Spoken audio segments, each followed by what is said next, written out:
أعوذ بالله من الشيطان الرجيم. بسم الله الرحمن الرحيم.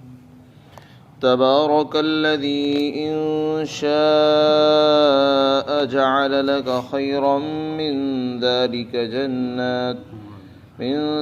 جنات تجري من تحتها الأنهار ويجعل لك قصورا بل كذبوا بالساعة وأعتدنا لمن كذب بالساعة سعيرا إذا رأتهم من مكان بعيد سمعوا لها تغيظا وزفيرا وإذا ألقوا منها مكانا ضيقا مقرنين دعوا هنالك سبورا لا تدعوا اليوم ثبورا واحدا وادعوا ثبورا كثيرا قل أذلك خير أم جنة الخلد التي وعد المتقون كانت لهم جزاء ومصيرا لهم فيها ما يشاءون خالدين كان على ربك وعدا مسئولا. اور بابرکت ہے وہ ذات جو اگر چاہے تو آپ کے لیے اس سے بھی بہتر یعنی باغات عطا فرمائے جن کے نیچے سے نہریں جاری ہوں، اور وہ آپ کو محلات کا مالک بنا دے. بلکہ بات یہ ہے ان لوگوں نے قیامت کا انکار کیا ہے، اور جس آدمی نے قیامت کا بھی انکار کیا اور اس کو جھٹلایا اس کے لیے ہم نے دہکتی ہوئی آگ تیار کر رکھی ہے. وہ آگ ایسی ہے کہ جب وہ آگ ان کافروں کو دور سے دیکھے گی تو یہ کافر اس آگ کی اور جہنم کی غضبناک اور جوش اور خروش والی آواز کو سنیں گے، اور جب ان کو وہاں سے باندھ جوڑ کر کسی تنگ جگہ میں ڈالا جائے گا تو یہ وہاں موت کو پکاریں گے. ان سے کہا جائے گا کہ تم آج موت کو ایک بار مت پکارو بلکہ موت کو بار بار پکارتے رہو. آپ ان سے کہہ دو کیا یہ دوزخ اور عذاب بہتر ہے یا وہ جنت جو ہمیشہ ہمیشہ کے لیے ملے گی جس کا وعدہ متقی لوگوں سے کیا گیا ہے، اور یہ جنت ان کو بطور انعام اور بدلے کی ملے گی اور یہ ان کا آخری انجام اور ٹھکانہ ہوگا. اور اس جنت کے اندر ان کو ہمیشہ ہمیشہ کے لیے وہ چیزیں ملیں گی جو وہ چاہیں گے، اور یہ ایک ذمہ دارانہ وعدہ ہے جو اللہ نے اپنے ذمہ لازم کر لیا ہے. اس سے پہلی آیت میں رسول کی رسالت پر، نبوت اور رسالت پر مشرکین کی طرف سے ایک اعتراض نقل کیا گیا. بہت سے لوگ رسول پاک صلی اللہ علیہ وسلم کو اس لیے رسول نہیں مانتے تھے کیونکہ وہ ان کو اپنے ہی جیسا سمجھتے تھے. انہوں نے نبوت اور رسالت کو اپنی عقل سے سوچ لیا تھا اور سمجھ لیا تھا، اور یہ سوچتے تھے کہ جیسی ہماری عقل بتا رہی ہے ایسا رسول ہونا چاہیے. ہماری عقل یہ بتاتی ہے کہ رسول کوئی اجنبی انسان ہو، ہمارے سے کوئی انوکھا ہو، ہماری طرح نہ ہو، ہم کھاتے بھی ہیں وہ بھی کھاتا ہو تو پھر ہم میں اور اس میں کوئی فرق نہیں رہے گا. حالانکہ اللہ کے یہاں ایسا نہیں ہے. اللہ نے جتنے بھی انبیاء بھیجے ہیں سب انسان ہی تھے اور سب ہماری ہی طرح کھاتے پیتے تھے اور بازاروں میں چلتے پھرتے تھے.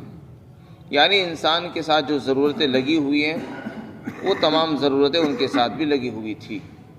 ایسا نہیں تھا کہ وہ انسانوں سے پرے کی کوئی چیز تھے، نہ انہیں کھانے کی ضرورت تھی، نہ ان کو بازار کی ضرورت تھی، نہ ان کو سامان کی ضرورت ہوتی تھی، نہ ان کو استنجے کی ضرورت ہوتی تھی.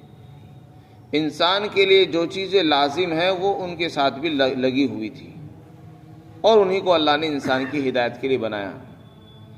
اس لیے کہ اگر کوئی اور آتا تو وہ انسان کی صحیح رہبری نہیں کر سکتا تھا. یہ بات پہلے کئی مرتبہ آ چکی ہے. فرشتہ انسان کی رہبری نہیں کر سکتا، فرشتہ لوگوں کو صحیح راستہ نہیں بتا سکتا. اس لیے کہ راستہ بتانے کے لیے ضروری ہے کہ وہ اس کے دونوں کا مزاج ایک ہو.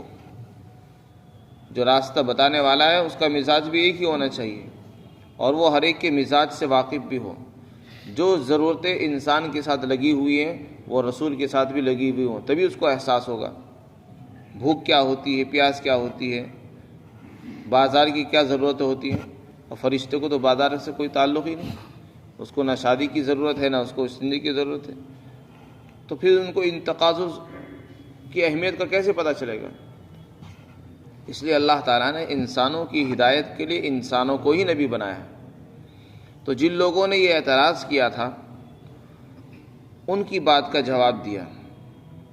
انہوں نے کہا تھا کہ اگر یہ رسول ان کے پاس کوئی باغ ہوتا جس میں سے یہ کھاتے تب تو ہم ان کو رسول مانتے۔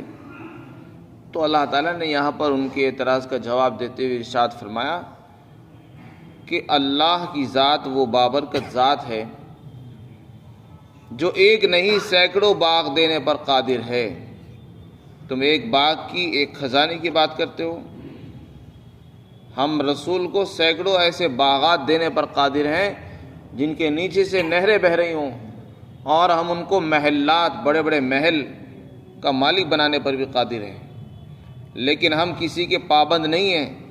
تم نے کہہ دیا اور ہم نے پورا کر دیا، ہم ایسے نہیں ہیں، دوسروں کو خوش کرنے والے کام نہیں کرتے ہیں جیسے دنیا میں لوگ کرتے ہیں، فلاں نے اعتراض کے لہذا اس کی خواہش کو پورا کرنے کے لیے کام کر دیا۔ اللہ تعالیٰ کسی کا پابند نہیں ہے۔ کوئی اگر اعتراض کرتا ہے کہ یوں ہونا چاہیے اور ایسا ہونا چاہیے، اللہ تعالیٰ فرماتے ہیں ہم کسی کے پابند نہیں ہیں، ہماری مرضی ہے، ہم چاہیں گے تو دے دیں گے، نہیں چاہیں گے نہیں دیں گے، ہم کسی کے پابند نہیں ہیں۔ ہاں البتہ قدرت ہمیں ضرور ہے، ہمیں اتنی طاقت ہے کہ ہم ایک کے بجائے سینکڑوں باغ دے سکتے ہیں، ایک محل کے بجائے سینکڑوں محلات کا ان کو مالک بنا سکتے ہیں، شہروں کا مالک بنا سکتے ہیں، سونے چاندی کے پہاڑ بھی دے سکتے ہیں، لیکن ہم کسی کے کہنے پر نہیں دیں گے۔ دیں گے تو اپنی مرضی سے دیں گے، قدرت ہمیں ہے۔ اور اگر تمہارا خیال یہ ہے کہ اگر ایسا ہو جاتا تو ہم ایمان لے آتے، اس کا یہ مطلب ہرگز نہیں مسلمانوں کو بتایا جا رہا کہ اس سے یہ مت سمجھو کہ ان کو حق کی تلاش ہے۔ جو لوگ اعتراض کرتے ہیں ان کو حق کی تلاش نہیں ہوتی، جن کو ماننا ہوتا ان کو اعتراض کی ضرورت ہی نہیں۔ ماننے والوں کے لیے اعتراض نہیں ہوتا، وہ تو خود مان لیتے ہیں کہ ہمیں بتاؤ ایمان کیا ہے، اسلام کیا ہے، ہمیں بتاؤ، ہمیں مانتے ہیں۔ جن کو نہیں ماننا ہوتا وہ کمیاں نکالتے ہیں۔ تو اللہ تعالیٰ فرماتے ہیں جو کمیاں نکال رہے ہیں ان کو حق کی تلاش نہیں ہے، یہ اعتراض اس لیے نہیں کر رہے ہیں کہ اگر ان کا اعتراض، ان کی منشا پوری ہو گئی تو یہ ایمان لے آئیں گے، ایسا کچھ بھی نہیں ہے۔ بلکہ حقیقت تو یہ ہے جہاں ایک طرف یہ رسالت کا انکار کر رہے ہیں، دوسری طرف یہ قیامت کا بھی انکار کرتے ہیں۔ یہ بات وہی کر سکتا ہے جو قیامت سے غافل ہے، یہ اعتراض وہی کر سکتا ہے جو خدا کی پیشی سے غافل ہے، جس کو قیامت کی عدالت کی خبر نہیں، جس کو اللہ کے سامنے حاضری کا استحضار نہیں، وہی زبان پر ایسے سے اعتراض لائے گا، وہی نبی پر اعتراض کرے گا۔ اور جس کو ہر وقت خدا کا استحضار ہے، قیامت کا استحضار ہے، مجھے اللہ کے سامنے جانا ہے، جواب دہ ہونا ہے، وہ کبھی یہ زبان پر نہیں لائے گا کہ نبی ایسا ہونا چاہیے اور رسول ایسا ہونا چاہیے اور دین ایسا ہونا چاہیے، نماز ایسی ہونی چاہیے اور یہ ایسا ہونا چاہیے۔ یہ وہی کرتے ہیں جو آخرت سے بے فکر ہیں، غافل ہیں۔ لہذا ان کا جو اعتراض ہے یہ خود بتا رہا ہے کہ یہ آخرت کے بھی انکار کر رہے ہیں اور نبی کا انکار بھی کر رہے ہیں، اور ایسا کچھ بھی نہیں ہے کہ یہ ان کو حق کی تلاش ہے۔ حق کی تلاش ہوتی تو ان کو فوراً مان لیتے۔ پھر آگے ارشاد فرمایا جو آدمی قیامت کا انکار کرے گا تو میں نے اس کے لیے دردناک عذاب، ایسی دہکتی ہوئی آگ تیار کر رکھی ہے جو اندر سے دہک رہی ہوگی، اور وہ کیسی آگ ہوگی اس کی عجیب کیفیت بیان فرمائی قرآن میں۔ وہ آگ ایسی ہوگی کہ اللہ تعالیٰ اس کو گویائی دیں گے اور وہ دہاڑے گی، اور جب دور دور سے وہ کافروں کو آتا ہوا دیکھے گی تو وہ ان کو دیکھتے ہی ایک دم سے بپھرنے لگے گی اور پھنکارے گی اور چلائے گی، جیسے کہ کوئی آدمی غصے میں ہوتا ہے اور انتقام لینے کے لیے عجیب عجیب آوازیں نکالتا ہے، جیسے اونٹ اگر بپھر جائے اور کسی سے انتقام لینے کے لیے ہو جائے تو وہ عجیب سی آوازیں نکالتا ہے۔ اسی طرح وہ انتقام کی آوازیں نکالے گی اور غضبناک آوازیں نکالے گی، دہاڑے گی ان کو دیکھتے ہی. تو اس سے اس کی شدت کا اندازہ ہوگا کہ وہ کتنی ناراض ہوگی. حدیث پاک کے اندر آتا ہے کہ وہ ناراض ہوگی. جو اللہ کے نافرمان بندے ہوں گے آگ بھی ان پر ناراض ہوگی اور ان کو دیکھتے ہی وہ چیخنے لگے گی اور غضبناک ہوگی اور اندر سے عجیب عجیب آوازیں نکالے گی، فنکارے گی. فرمایا اذا رأتهم من مکان بعید، دور سے جب وہ ان کو آتا ہوا دیکھے گی، ابھی جہنم کے اندر جائیں گے نہیں، دور سے ہی دیکھتے ہی وہ ان کو غضبناک آوازیں نکالنی شروع کر دے گی. سمعوا لها تغیظا وزفیرا، وہ اس کی آواز کو سنیں گے جو انتہائی غضبناک ہوگی اور انتہائی جوش اور خروش والی ہوگی.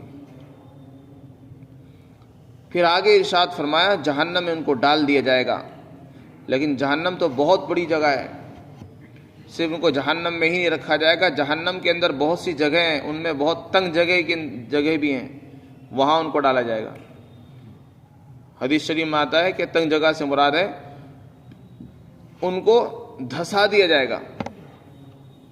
جہنم کے اندر اتنا ایسی تنگ جگہ کے اندر ان کو دھسا دیا جائے گا کہ وہاں بس وہ چیخ پکار کریں گے اور موت کو پکاریں گے، کاش ہماری موت ہی آ جاتی، کم از کم مرنے کے بعد سکون تو مل جاتا، اس عذاب سے چھٹکارا ہو جاتا.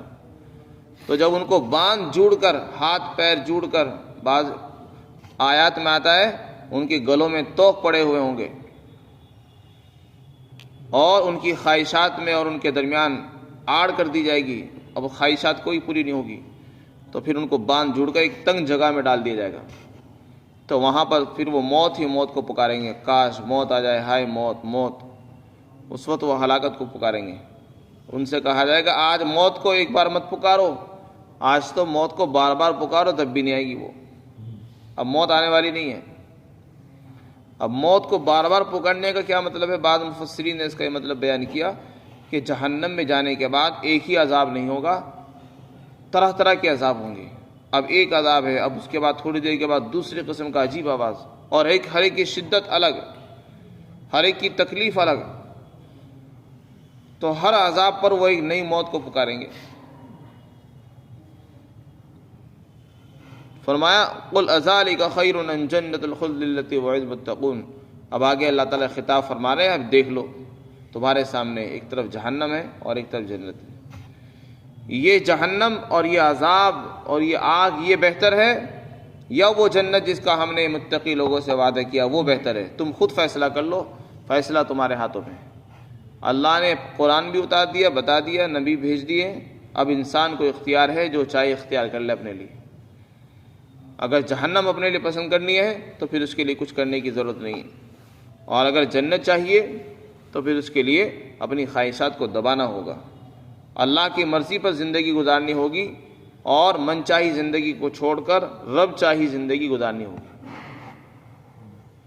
یا وہ زندگی فرماتے کیا یہ آگ بہتر ہے ام جنت الخلد، یا وہ جنت جو ہمیشہ ہمیشہ ملے گی، اور التی وعد المتقون جس کا متقی لوگوں سے وعدہ کیا گیا. وہ جنت کیسی ہوگی؟ فرمایا وہ جنت بطور انعام کے، بطور بدلے کے ان کو دی جائے گی، اور وہ ان کا انجام اور ان کا ٹھکانہ بھی ہوگی. اور وہ جنت کیسی جگہ ہوگی؟ فرمایا اس میں ان کو من چاہی چیزیں ملیں گی، جو چاہیں گے وہ ملے گا ان کو. لہم فیہا ما یشاؤون، اور ایسا نہیں کہ کچھ دیر کے لیے ملے گا اس کے بعد چھین لیا جائے گا، نہیں، خالدین ہمیشہ ملے گا، ہمیشہ ہمیش کے لیے ان کو جو کچھ ملے گا ہمیشہ ہمیش کے لیے مل جائے گا، جو چاہیں گے وہاں وہ ملے گا.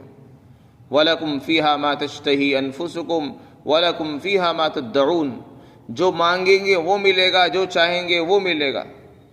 بس اس کے لیے ضروری ہے دنیا میں اپنے خواہشات کو دبا لے، صبر کر لے، یہاں ہر چیز کو، ہر خواہش کو پورا کرنے کی فکر نہ کرے. جو ایسا کریں گے اللہ تعالیٰ پھر ان کی ہر خواہش وہاں پوری کرے گا.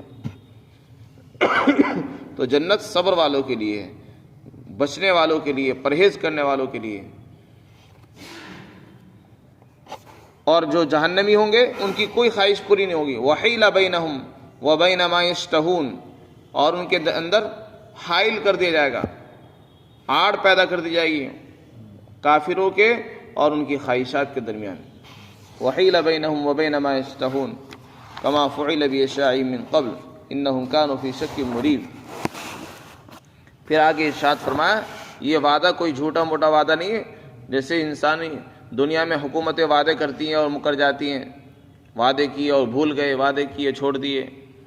یہ اللہ کا وعدہ ہے، یہ پورا ہو کر ہی رہے گا. ایک ذمہ دارانہ وعدہ ہے جس کو اللہ نے اپنے ذمہ لازم کر لیا ہے، جو پورا ہی ہو کر رہے گا.